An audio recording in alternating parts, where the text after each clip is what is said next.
Selamat petang, tuan-tuan dan puan-puan. 大家好. This is Malacca. In 1870, I think that you can see here, you can see Bukit China right at the back. Then in front, that's the... So last time Malacca was very different. I mean, we heard the talk about someone who came here and talked about the buildings in Malacca.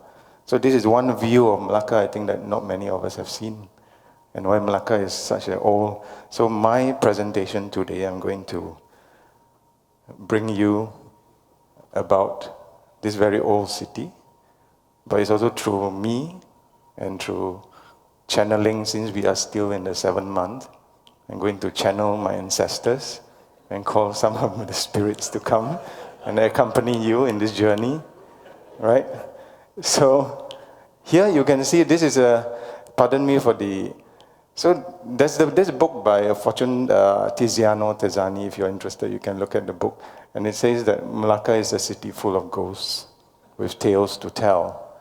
I mean that, I think Malacca is such an interesting city, such an old city where there's many layers of people that have come and gone. So to tell I'm going to channel one of my ancestors to tell you the story. So I'm going back to, this is my Penang Nyonya great-grandmother. Yeah, she came from Penang, and that's why in Malacca she's known as Bibi Pulau Pinang. So when she first came, she was an orphan, and then the relatives wanted to marry her as soon as possible. So when she got married, she was 18 and her husband was 66. And she was the 4th wife. And then she only met the husband on the wedding day. And then my grandmother told me that she cried for a month. But then she had to, I think like the speaker before me, I think we all have to pick up the pieces, right? We have to make the best that what we are, what we do, and then we work with the situation. So here when her husband died, she was only 35, and then she had like 4 children and 1 adopted child, and she was not educated. She has nothing, so she became this what you call a healer, a tukang ubat, where she learned from some Malay gurus, and then she also started a temple because the husband was in a funerary business. So through that, she started this temple. So this is where she lived. She lived at 88 Heron Street. So in this family, we had like 5 family groups. So I mean, in typical Peranakan, I mean, the idea of this, the Peranakan families, these are the early Chinese. I mean, the Chinese that have been in Malacca, it was a point in time where the women couldn't leave China. So what happens was that they married local women, and invariably the women could either be Batak, from Thailand, from Burma, from Bali. So these are the people that were here very early, and later I'm going to show. And in this family, you can see that it's always, it's an intergenerational family, and the language that we have been using is actually not Chinese, although now we are seen as, we are Chinese. So the language that we use is invariably the local language that we call this Baba Malay, which is a bit different than Malay, that is spoken in Malaysia, but it's also a language that is closer to the Nusantara, which is Indonesia. So from here, I bring you to, then she had 1 son, and then after that I came along here. So this is my parents. They were married in the 1969. I think those who know the history of Malaysia, you would know that after there was a period of riots. Yeah, so they got married after that. And then I came along, and then this is They are my parents. They are, I think it was in the papers in the Berita Harian in 1970. So I grew up in Hiran Street, what you call now Jalan Tun Tan Cheng Lock. So when I was like 6 years old, I went to this kindergarten. So in this kindergarten, I was like, my mom said, okay, let's go to Chinese kindergarten.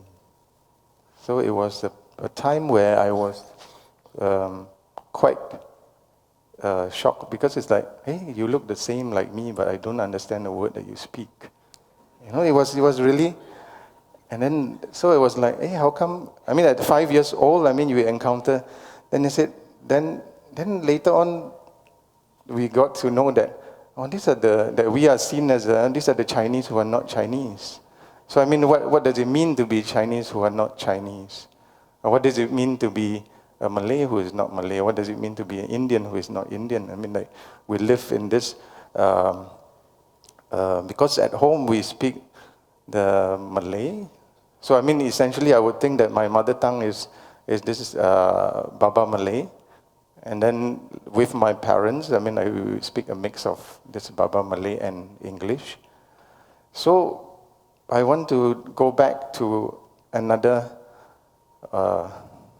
spirit ancestor. This is my grandfather. So he is the son of the Bibit Pulau Pinang. So when he was born, because she being a healer, she said that, oh, the astrology says our dates clash, so you cannot be in the family. So she fostered him out to a Malay family. So what was interesting was that it was a time where they depended a lot on neighbors, on people, and then also the language that we speak. It's always about making connections. So in this case, he was fostered out to a Malay family until he was 12, and he was always in the kampong. He played with the kids. He was really a daredevil, a rascal. So for me, growing up, we go to the mosque to bayar niat. I mean, like, give Thanksgiving. Each time when I get good results in my primary school, I mean, we go to the mosque and bayar niat. So or we go to the Indian temple to get blessings for the car that my father had. Okay, we bought a second-hand car. We need blessing. We go to the Indian temple. So my childhood was always filled with this kind of. It's a very, what you would call as a coastal culture. It's cosmopolitan. It's very mixed. The culture is very syncretic. So there was no clear division. So that was why when they say, oh, you are Chinese, you are not Chinese. I mean, what does it mean? It's orang Cina, bukan Cina. So I want to take you back a bit more to a point where the trade routes, these are the trade routes of the Indian Ocean. I mean, this is a larger story that is like, you can see Malacca is there. But this has been happening since the 500 AD. I mean, so that has been happening even before the founding of the Malacca Sultanate, or even the Kingdom of Singapura. So people have been moving around in this entire region. There's so much stories written here, from Mombasa, from Yemen in Aden, from the Arabian Peninsula. Then you went through, you can see people have been moving around so much. So I think sometimes we don't realize, we always think that we start from 1957, or depends whether you start from 1963, but actually people have been moving so much around the region, and then Malacca is there, or the peninsula is there. So what happens? I bring it back to this. So back to Malacca, it's about building bridges. So my grandfather, the one that was the rascal who played with the buffaloes in the river, he married a daughter that was one of the branches of the Tan Kim Seng family. So here you can see the Tan Kim Seng bridge. Yeah. So he made the bridge. He built the bridge because Malacca needed a bridge at that time for trade. So, and then to go back to, you see, all this importance that Malacca has always been around, even before the British. So Tan Kim Seng was, this is him. He was born in a period where it's the 1806. So from Tan Kim Seng to me, we are like 7 generations apart.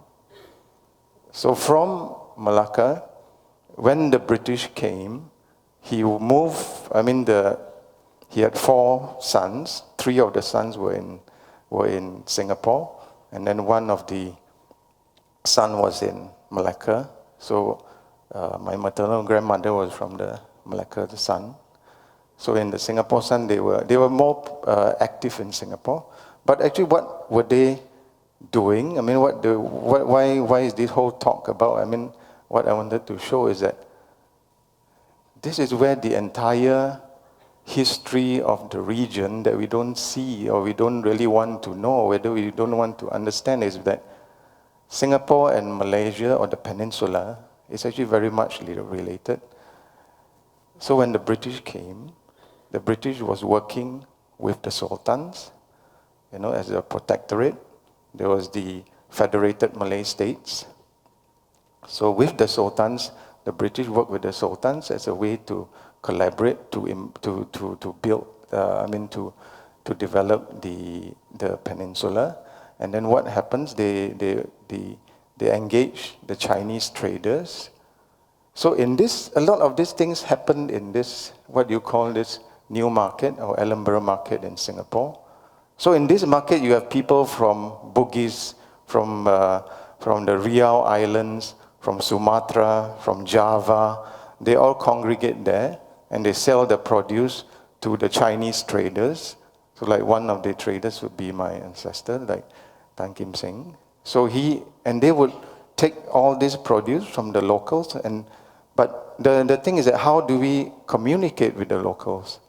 You have to speak the language of your neighbors. You have to speak the language of the people next to you. If you live in a land where what is the main language, you have to be able to communicate. That is how you build bridges. That is how you build network. That is how you build. That is how you create a synergy. So at that point, these old families, and then at the same time, they also speak English. Why? Because they were dealing with the British. They were selling the arms. They were selling weapons from the British. The British brought weapons in, and they go through the Chinese traders, and the Chinese traders work with the royalty and the aristocrat, the golongan bangsawan, and they sell the weapons to the Malay kingdoms. So my point is that we cannot live in a silo. The silo doesn't mean that we because looking at my history, my own heritage, is that language can be a silo, or even like sometimes I would think that, I grew up, I have Malay friends, I have Indian friends, but then now I think with the current situation, I was wondering, do these people, do they have Malay friends, or do they have Indian friends, or do they have friends who are from the indigenous community? So it's always so for me, it never occurred to me how do we move from here? It's so my point for you is that it's always you need to go out to make bridge, just like my ancestors are building bridges. Now I build bridge using my film and my photography. I build bridges. So my work that you can see outside, there's 2, these are the works related to the Nusantara. Nusantara is a Malay world, is a name for the Malay world that is made up of Singapore, Malaysia, Indonesia, Brunei.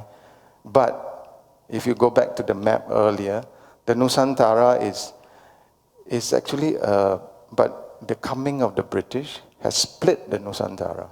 They split the Nusantara into Malaysia, into Indonesia, into Singapore.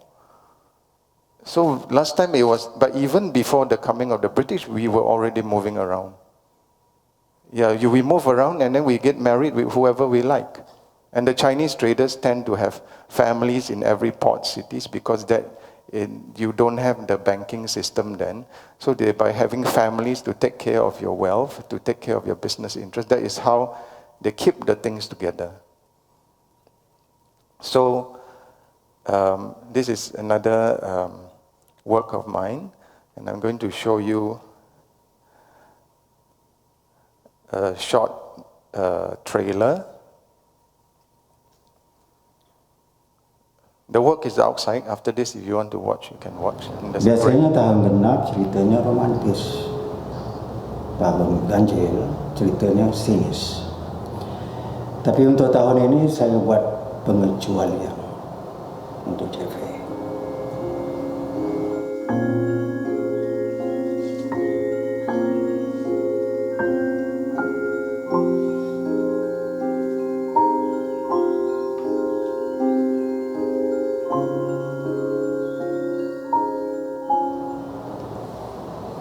Tahap mulanya tahun 1965.